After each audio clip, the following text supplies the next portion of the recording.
Hello, it is Ryan, and we could all use an extra bright spot in our day, couldn't we? Just to make up for things like sitting in traffic, doing the dishes, counting your steps, you know, all the mundane stuff. That is why I'm such a big fan of Chumba Casino. Chumba Casino has all your favorite social casino-style games that you can play for free anytime, anywhere with daily bonuses. So sign up now at ChumbaCasino.com. That's ChumbaCasino.com. Sponsored by Chumba Casino. No purchase necessary. VGW Group. Void where prohibited by law. 18 plus. Terms and conditions apply. Need parts now? O'ReillyAuto.com offers in-store pickup, same-day home delivery, or next-day home shipping. Get more parts your way at O'Reilly Auto Parts. O'Reilly Auto Parts.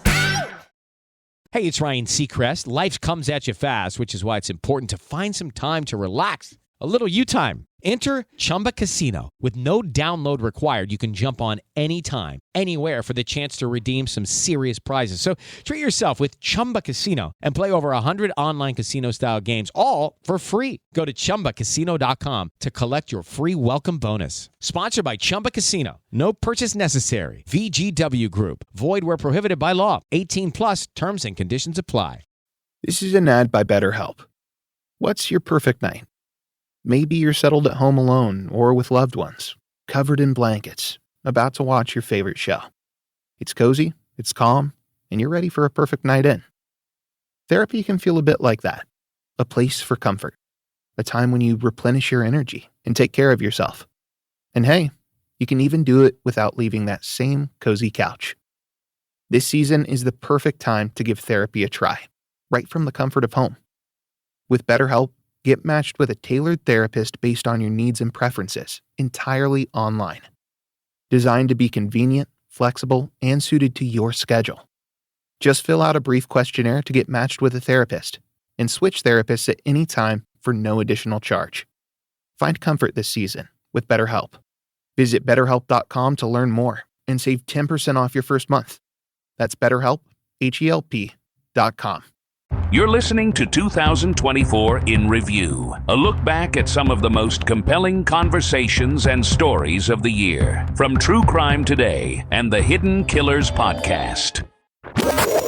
This is the Hidden Killers Podcast with Tony Brueski, featuring retired FBI Special Agent Jennifer Coffindaffer.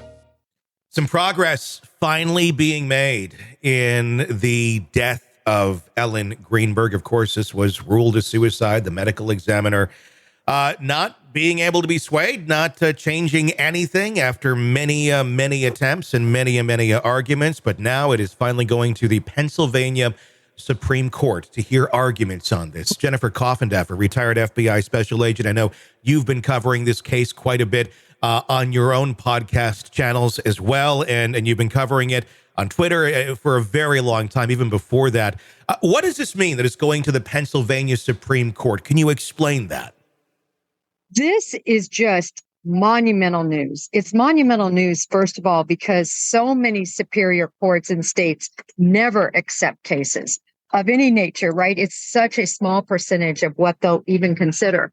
So the fact that they got this accepted is amazing. And quite frankly, it delves around this entire argument regarding whether the parents had standing to present their case against the ME. So it wasn't whether it was factually supported by evidence. In fact, the judges at the lower level said, they were appalled, really. I don't know if that was the exact word they used, but certainly that was intimated from the language they used, that it was unbelievable what had happened in this case, but that the Greenbergs don't have standing. And so for that reason, the Supreme Court is going to hear it. And of course, what the Greenbergs are hoping for is that the Supreme Court says, you know what? You do have standing. So go back to the lower courts. And yes, you're going to be able to make this case. Because they weren't able to argue it yet in the lower court. So if there's a lot of possibilities of what can happen here. And this can even be precedent setting for even other cases as well, depending on what the Supreme Court says. But let me understand this correctly. If the Supreme Court says you do have standing, you can go back, then it's not a okay, there's a death investigation that's on here. It's not immediately a murder investigation or undetermined. They have to go still make that argument then, but they're given the opportunity, basically. They're given the ticket to go in, get it stamped, go on the ride, and see what the lower court says, correct? That's exactly right. This was so strange to say that because there's a death that occurs and because you're not married to the person, in other words, you're the parents, that you don't have standing to present such a case really makes absolutely no logical sense. And I'm hoping, as you said, there is case precedent here because parents should be able for their children who have no other, kin, if you will, be able to make such an argument on their behalf, if you will. Where do you think this goes? I mean, if the Supreme Court looks at this, which they're obviously going to, and if they say, yeah, you can take it back, but then it goes back to the lower court, and then we get back into the whole ecosystem that the Greenbergs have been dealing with for years or decades, really, at this point, that really have had no desire whatsoever to see things their way. I mean, do we just we could end up at a stalemate again, really, couldn't we? If they just say, yeah, we'll hear you, but we're not. Come on in. La, la, la, la, la, la, la. Okay, great. Thanks for coming in. Bye-bye. That's what I'm kind of fearing in this case, considering how many roadblocks they've already gone into on a case that's utterly ridiculous as in having been ruled a suicide. Yeah, I mean, obviously there is that chance and concern by the Greenbergs, but I think there's a lot of hope. And I say that because of this long opinion that was issued by that lower court. And they were actually quite convinced that this should not have been determined as a homicide, as a suicide. Recall, it was always determined to be a homicide until a meeting took place. And what that ME essentially said was, I'm changing my mind strictly based on the fact that she was alone. And the only reason they determined she was alone was based on the fiance, who was the chief, in my opinion, the chief potential subject, on his word. And that's where it's at. Forever. And that's where it's at.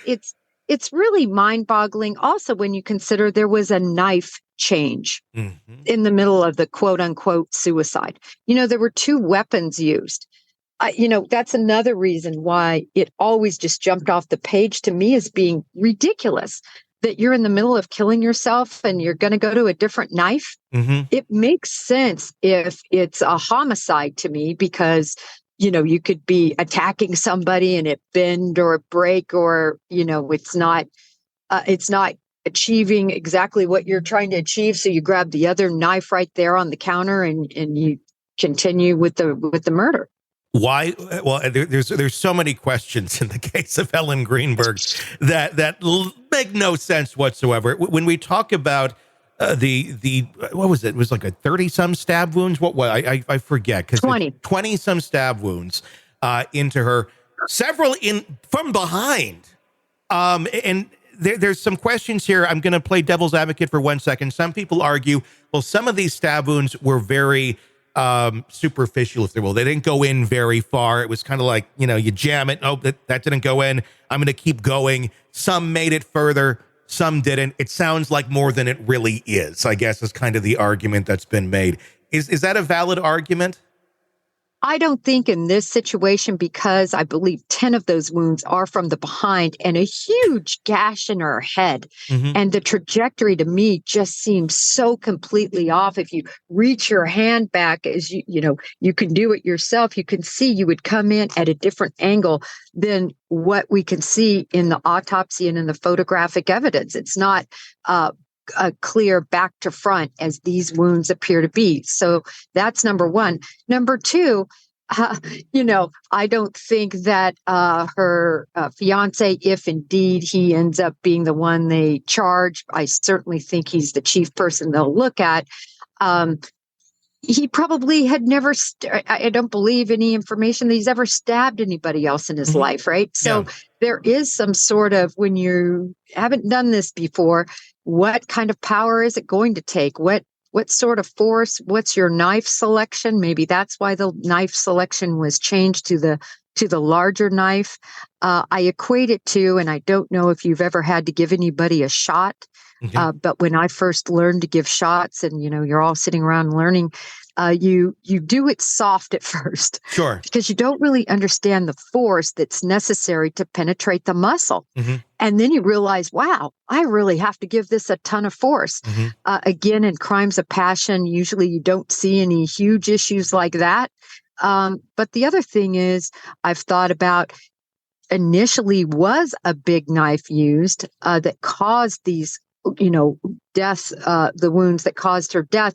And then later, was it staged as a suicide by lightly poking to try to bring home that concept, that thought process, if you're trying to sort of manufacture that possibility. So I could see both scenarios. I think the second scenario I stated might make more sense. And then you have the post-mortem stab wound as well, which, is there room for error on that? Could they have been wrong on that determination where this wasn't post-mortem? I mean, obviously it stands out as it could have been a suicide if it's post-mortem, but obviously they ruled it as suicide. So is there a gray area on that where maybe the science isn't perfect every time? I don't know. I don't think there can be a gray area, because that wound that you're talking about, I believe, was literally in the spinal column. And so just think how the spine, especially in these areas, which were the neck areas, kind of that top shoulder neck area, that controls your arms, in that area, the C5, C6, C7. But in any event, it's, when anybody who looks at this photo of her wounds and exactly where they are, that is an image that's made very specifically from the autopsy and from those wounds. It's logic defying that she could do that. And, as you said, it's been stated that one occurred and that there's others that are post-mortem, which again defies logic. I mean, we're talking about a suicide where someone stabbed themselves in the back about 10 times, post-mortem wounds, and switches the knife. Has that ever happened in history? Have we ever seen a suicide like this anywhere ever, that where that's the course of action? And then moves to the front. Yes. And I think it's also interesting to note that women typically, they really don't do things in suicide. I'm just saying typically that defaces them. You'll see a lot of times pills that are taken, overdoses.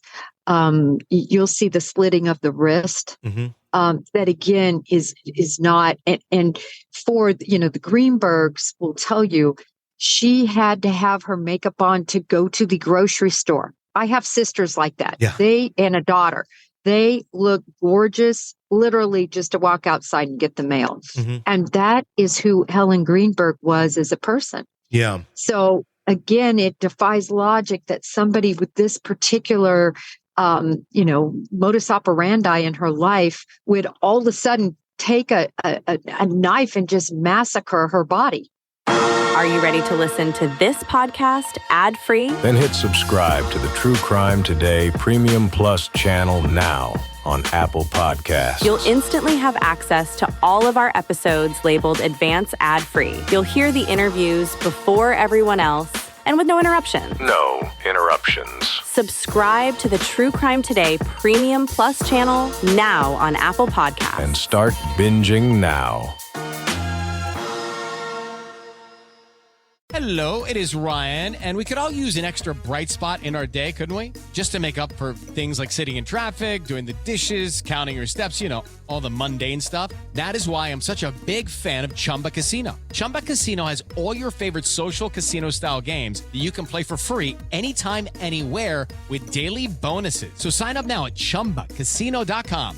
That's ChumbaCasino.com. Sponsored by Chumba Casino. No purchase necessary. VGW Group. Void where prohibited by law. 18 plus. Terms and conditions apply. Hey guys, it is Ryan. I'm not sure if you know this about me, but I'm a bit of a fun fanatic when I can. I like to work, but I like fun too. And now I can tell you about my favorite place to have fun. Chumba Casino. They have hundreds of social casino-style games to choose from with new games released each week. You can play for free, and each day brings a new chance to collect daily bonuses. So join me in the fun. Sign up now at ChumbaCasino.com. Sponsored by Chumba Casino. No purchase necessary. VGW Group. Void where prohibited by law. 18 plus. Terms and conditions apply. Ryan Seacrest here. When you have a busy schedule, it's important to maximize your downtime. One of the best ways to do that is by going to ChumbaCasino.com. Chumba Casino has all your favorite social casino games like spin slots, bingo, and solitaire that you can play for free for a chance to redeem some serious prizes.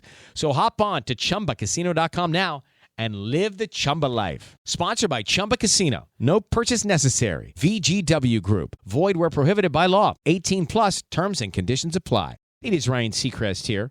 Everybody needs some variety in life. That's what I love about Chumba Casino. They know how to keep things fresh and exciting. All their games are free to play, like spin slots, bingo, and solitaire. You can claim free daily login bonuses, too. And they release new games every week. So spice things up with ChumbaCasino.com now for your chance to redeem some serious prizes. Sponsored by Chumba Casino. No purchase necessary. VGW Group. Void where prohibited by law. 18 plus. Terms and conditions apply. Hey guys, it is Ryan. I'm not sure if you know this about me, but I'm a bit of a fun fanatic when I can. I like to work, but I like fun too. And now I can tell you about my favorite place to have fun. Chumba Casino. They have hundreds of social casino-style games to choose from with new games released each week. You can play for free, and each day brings a new chance to collect daily bonuses. So join me in the fun. Sign up now at ChumbaCasino.com. Sponsored by Chumba Casino. No purchase necessary. VGW Group. Void where prohibited by law. 18 plus. Terms and conditions apply. Ryan Seacrest here. When you have a busy schedule, it's important to maximize your downtime. One of the best ways to do that is by going to ChumbaCasino.com. Chumba Casino has all your favorite social casino games like spin slots, bingo, and solitaire that you can play for free for a chance to redeem some serious prizes. So hop on to ChumbaCasino.com now and live the Chumba life. Sponsored by Chumba Casino. No purchase necessary. VGW Group. Void where prohibited by law. 18 plus. Terms and conditions apply. Step into the world of power, loyalty, and luck. I'm gonna make him an offer he can't refuse. With family, cannolis, and spins mean everything. Now, you wanna get mixed up in the family business. Introducing The Godfather at ChumbaCasino.com. Test your luck in the shadowy world of The Godfather slot. Someday, I will call upon you to do a service for me. Play The Godfather, now at ChumbaCasino.com. Welcome to the family. No purchase necessary. VGW Group. Void where prohibited by law. 18 plus. Terms and conditions apply.